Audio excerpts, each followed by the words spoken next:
Welcome to Love Lies Chronicles. It didn't start with the slap. That came later, like the closing act in a show I didn't know I was starring in. No, it started quietly, like most things that destroy you do. We'd been married 7 years, together almost 10. Long enough for the shine to wear off, but not so long that it should have all felt so performative. The way she spoke to me changed first, short, clipped replies with none of the softness that used to be there. Then the silence came. Not angry silence, just the kind that leaves you wondering if your presence makes a difference at all. Her name's Claire. Beautiful. Too beautiful to be cruel, I used to think. That was the trick. The smile disarmed people, including me. Especially me. I used to be proud when we walked into rooms together. She had that kind of energy people naturally orbit. Now I just felt like one of her satellites, distant, necessary, but completely expendable. At first, I chalked it up to work stress. She was recently promoted, started managing a team at a trendy downtown marketing firm. Late nights, new coworkers, lots of networking events. I tried to be supportive. I cooked more, took care of things around the house, paid attention to her needs. But slowly, I stopped recognizing the woman who came home each night. She was sharper now, restless, always irritated by something, usually me. And I started noticing little things. Her phone was always face down. When it buzzed, she picked it up fast. Once, I saw a message pop up that said, "Last night was unreal. Can't stop thinking about it."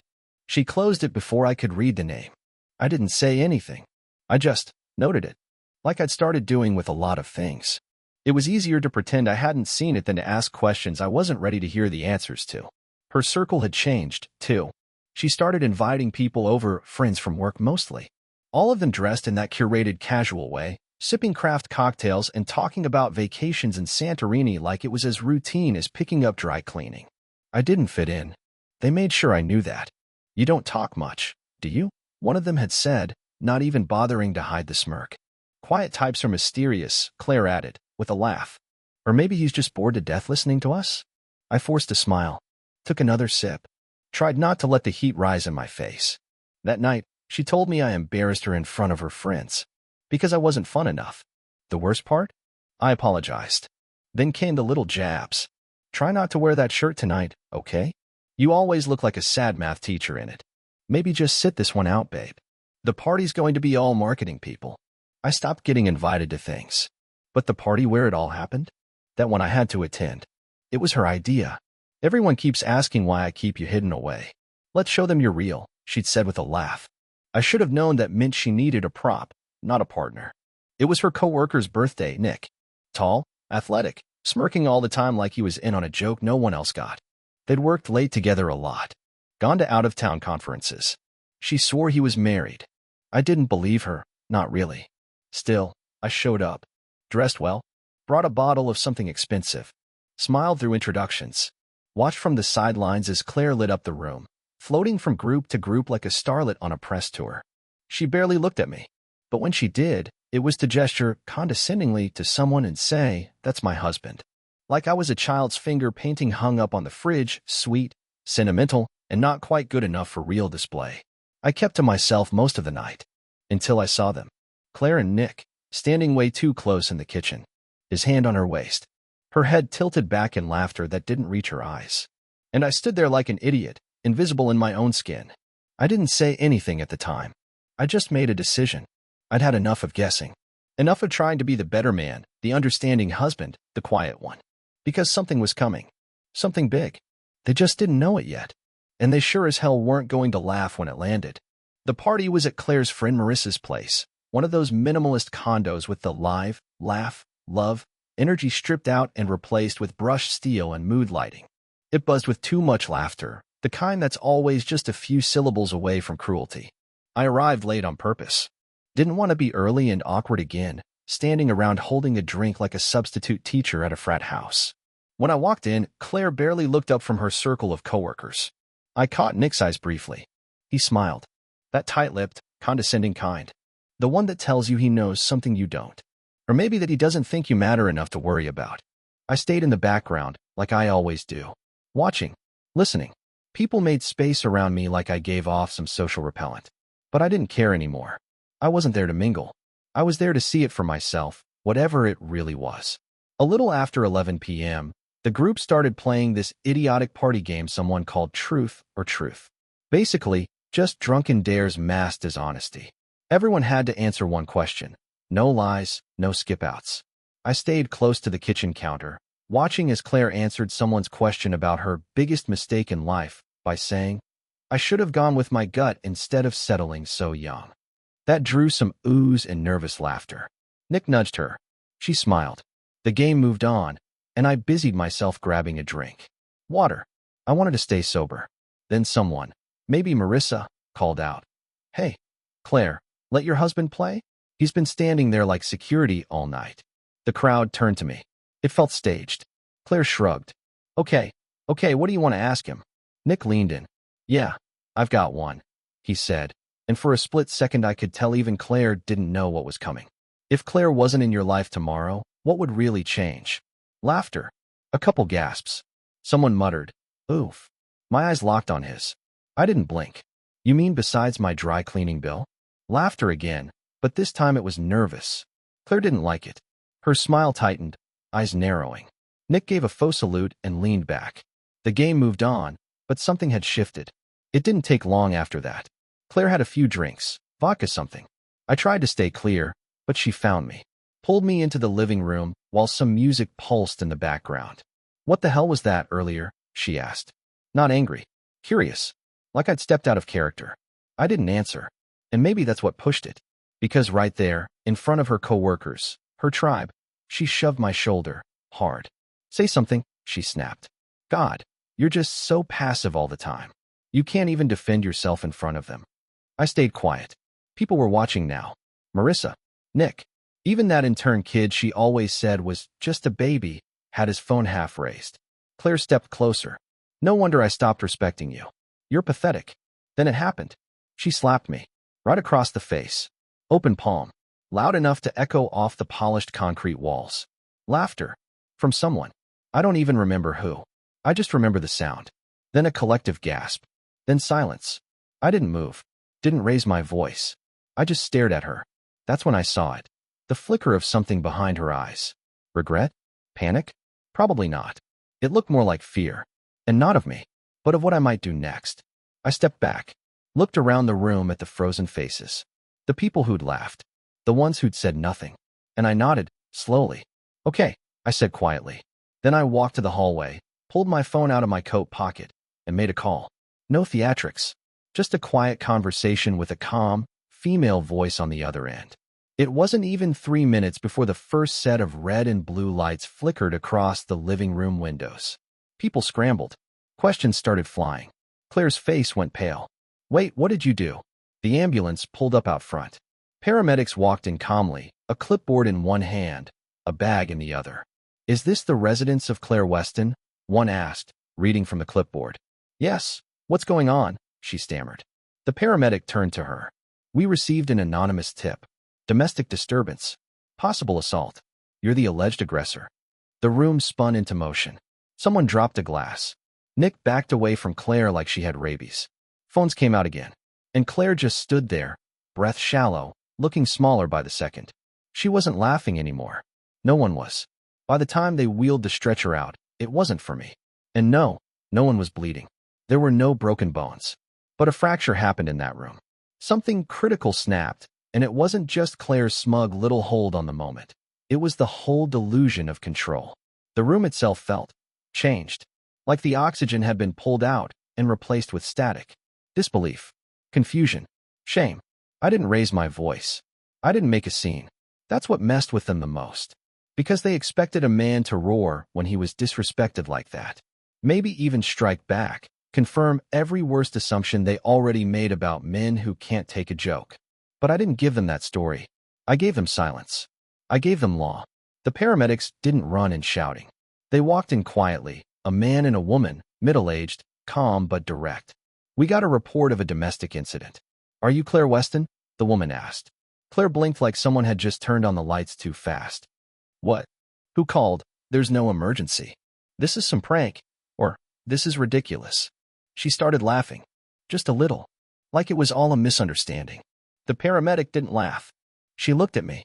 "Sir, are you injured?" I touched the side of my jaw. No broken skin. But I was struck. Yes. And then Claire's laughter stopped. She turned on me with this half laugh, half snarl. You're seriously doing this? After everything? You're going to pretend you're the victim now? A few of her coworkers had started inching toward the corners of the room. I saw Marissa sipping wine like it was a news broadcast, but she wouldn't meet my eyes. One guy from accounting backed all the way into the hallway. Cowards. Or maybe just stunned. The officer came next, called by dispatch when the EMTs said the situation was heating up. Female, mid-30s, calm voice.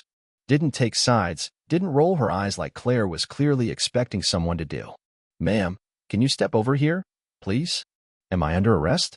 Claire snapped. No, but I need to ask you a few questions away from the others. Claire flared, nostrils wide like she was about to breathe fire, but she followed. Not willingly, just strategically. I stayed near the kitchen, sitting on the edge of one of those bar stools that always felt like a failed compromise between form and function. And I watched. Every word. Every hand gesture. The way Claire kept glancing toward Nick, who still hadn't said a damn word. He was pretending to scroll his phone, like he hadn't just watched the woman he was probably screwing slap her husband across the face in front of 20 people. And here's the thing. That slap? It wasn't about passion. It was performance. Like she wanted the crowd to see it. To humiliate me for sport. But she miscalculated. The officer walked back over to me next. Would you like to press charges? I shook my head. Not tonight. Claire exhaled, hard. Relief bloomed across her face like she'd just dodged a bullet. Then I spoke again. But I do want this documented, I said. The slap, the witnesses, the environment. I handed the officer a flash drive. This has audio files. Legal in this state. I've been keeping a log of public and private emotional harassment for about a month. Dates, locations, names. Claire's relief cracked right down the middle. What the hell is this? She barked. You've been spying on me. That's... No, I cut in, calm. I've been protecting myself. There's a difference. There was a silence in the room. A real one. Not just people waiting for someone else to speak, but a genuine hush. The kind that only shows up when people realize they've been on the wrong side of the joke. I saw it in their eyes. The partygoers who'd laughed when she slapped me. The ones who grinned when Nick threw little comments at my expense. They weren't laughing now. They were watching me like I'd just grown a spine they never knew I had. I turned to Claire. Your things will be packed and couriered to Marissa's by tomorrow. The keys are changed. The condo is in my name, always has been. The lawyer will contact you about asset mediation. I've already filed for separation. You'll be served before noon. Her mouth opened. Nothing came out. And Nick, I added, turning to him, I'd suggest you stay out of it. You've got your own legal complications to worry about. That company policy you both broke. Don't think it'll stay buried forever. But that's your storm to weather. Nick finally spoke. Just 2 words. This is insane. I looked at him. Not insane. Just overdue. The officer gave me a look, not approving, not disapproving. Just measuring. Like maybe she was recalibrating her assumptions too. When I walked out that door, no one tried to stop me. Marissa stared into her drink like it held the answers to a life she didn't understand anymore. The new intern looked stunned. Some guy in a blazer mumbled, Jesus, under his breath as I passed him. And Claire? She just stood there, breath short, looking smaller than I'd ever seen her. It's amazing how tiny a person can look once their performance ends. And I walked out into the night without saying another word. No drama. Just consequence. Let them sit with that.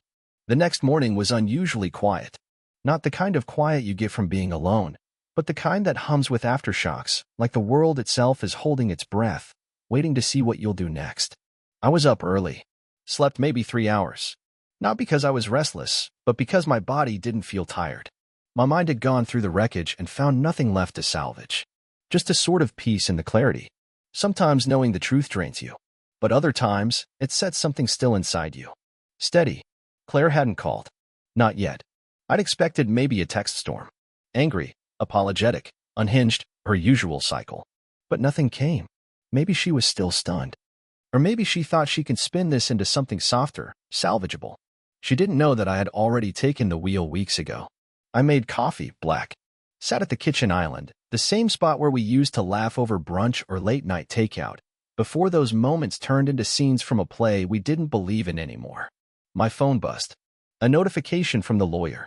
Claire Weston was served at 9:41 a.m. Efficient. Cold. Necessary. I leaned back and stared at the ceiling. In some ways, I wasn't angry anymore. Anger implies care. What I felt now was surgical, intentional, a quiet removal of something poisonous. But you want to know the real twist? I wasn't alone in this. 2 nights before that party, I got a call from someone I never expected, Claire's coworker, Erica. She and Claire weren't exactly friends, work allies at best, maybe even silent rivals. Erica had always been cordial with me, polite, but never warm. That night, though, she was different. I don't like being involved in other people's marriages, she said, voice clipped. But what Claire's doing, it's not just unethical. It's cruel. And I'm not going to stand by and watch it. I stayed silent. Let her talk. She told me about the game Claire and Nick were playing. How they'd made bets about how long it would take before I cracked. How many insults I'd swallow. Erica had heard them laughing in the office break room, joking about the slap she was dying to try. Claire had said I'd probably just blink and offer her a napkin. She's not even hiding it anymore, Erica said. It's like she gets off on pushing you. That call changed everything. I told Erica I appreciated it, but that I already had a plan. Still, her information gave me something more valuable than evidence. It gave me clarity. And, strangely, an ally. Erica wasn't a saint. She had her own reasons for wanting Nick and Claire out of the picture. But I didn't need purity. I just needed precision. She gave me access to meeting records, email schedules, and a company policy handbook Nick had very clearly violated. Apparently, he wasn't as untouchable as he thought. The day before the party, I sent everything, audio clips, time logs, notes, to my lawyer. Sealed and time-stamped. I didn't want revenge. I wanted an exit with the doors locked behind me. And then came the moment no one but me saw coming. At that party, Claire slapped me in front of 20 people. The humiliating climax of a long, slow performance. She thought it would make her feel powerful. Maybe she even thought it would make Nick want her more, validate her cruelty as confidence. But all it did was hand me the final piece I needed. Because I'd filed everything. Pre-slapped. All that was left was letting her show the world exactly who she was without me lifting a finger. And she did. No? Her company was reviewing the incident. HR doesn't care about your version of the story when half the office watched you strike someone at a work-adjacent event. Especially not when an anonymous tip drops recordings and a clear pattern of harassment. Nick? He's under internal investigation, too. Something about abuse of power and inappropriate conduct with a subordinate spouse. I didn't have to touch either of them. Didn't even raise my voice. The beauty of it was in the restraint. I had stopped being a participant weeks ago. I became the audience, the camera, and eventually the narrator. The people who laughed at me? They're quiet now.